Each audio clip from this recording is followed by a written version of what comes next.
What a coincidence brother. నేనే నీకు ఈ విషయం చెప్పి నీ చేత వర్షాకి గిఫ్ట్ ఇప్పించాలని ఆల్రెడీ గిఫ్ట్ తీసుకొచ్చాను. బ్రదర్ నిజమా?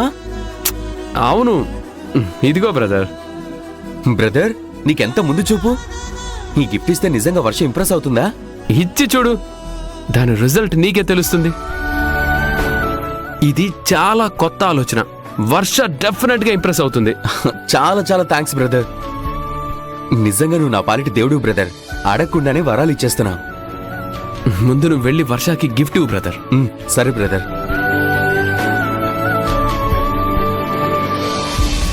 అదిగో తనే వస్తుంది. హాయ్ వర్ష. హలో రాజు గారు.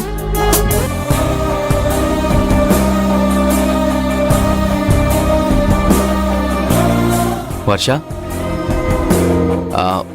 నీకోసం నేను గిఫ్ట్ తీసుకొచ్చాను, తీసుకో. ఇప్పుడు గిఫ్ట్ ఎందుకు రామరాజు? అలా అంటావేంటి వర్ష? చిన్నప్పటి నుంచి నేను లవ్ చేస్తున్నాను. నీకెప్పుడు నేను ఏ గిఫ్ట్ ఇవ్వలేకపోయాను. మొన్న కూడా వీలు కుదరలేదు. మన పెళ్లికి ముందు నేను నీకు ప్రేమగా ఇస్తున్న గిఫ్ట్ తీసుకో. Thank you Ramaraju. కానీ అసలేంటిది? తీసి చూడు వర్ష. పర్లేదు రామరాజు, నేను తర్వాత చూస్తాను. నా కళ్ళ ముందే జ్యోతి గిఫ్ట్ చూస్తే తన రియాక్షన్ ఏంటో తెలుసుకోవచ్చు. ఇఫ్ యూ డోంట్ మైండ్ వర్ష, మీ ఇద్దరి మధ్య నేను చొరవ తీసుకుంటున్నాను అనుకోకపోతే ఆ గిఫ్ట్ ఇక్కడే ఓపెన్ చేసి చూడొచ్చు కదా.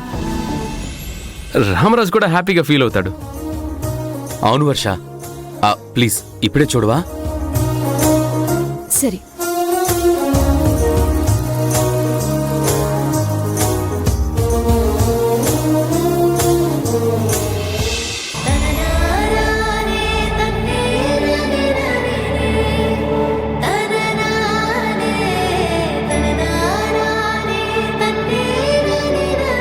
బిడ్డనెత్తుకున్న తల్లి బొమ్మ గిఫ్ట్ ఇచ్చాడేంటి?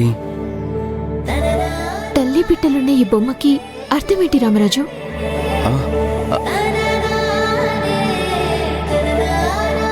అలా చూస్తావేంటి బ్రదర్? వర్ష అడుగుతుంది కదా, చెప్పు.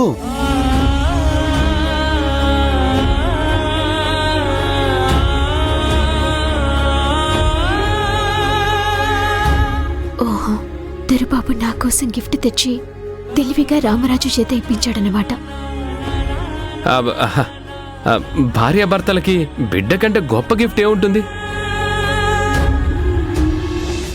ఎలాగో పెళ్లి కాబోతుంది కాబట్టి ఇంకో సంవత్సరం తిరిగే లోపల ఆ గిఫ్ట్ బిడ్డ రూపంలో ఇస్తానని దీని అర్థం.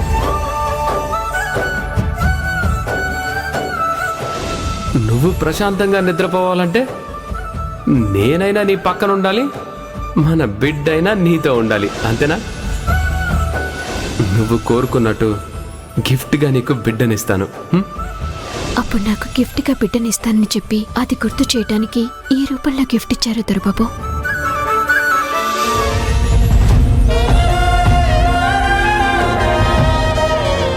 వర్ష, నీకు ఈ గిఫ్ట్ నచ్చిందా? చాలా బాగుంది. థ్యాంక్స్ వర్ష. బ్రదర్, మనం లోపలికి వెళ్దాం పదా.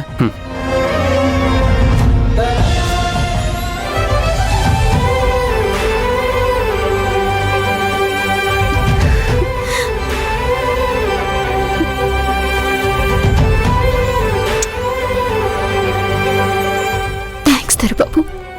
మీ నుంచి దూరంగా ఉన్న నాకు ఈ బొమ్మ చాలా గొప్ప గిఫ్ట్. నా మనసుకి ఊరడింపు, మనకొక బిడ్డ వచ్చినట్టుగానే భావిస్తాను.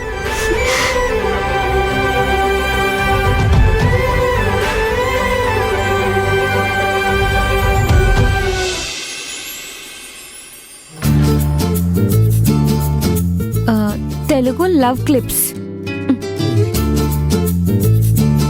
ఎవరికైనా మన ప్రేమని చెప్పాలంటే ప్రేమ లేఖను మించిన ఆయుధం లేదు. ఒకప్పుడు ప్రేమ లేఖల్ని పావురాలు, పక్షుల ద్వారా పంపేవాళ్ళు.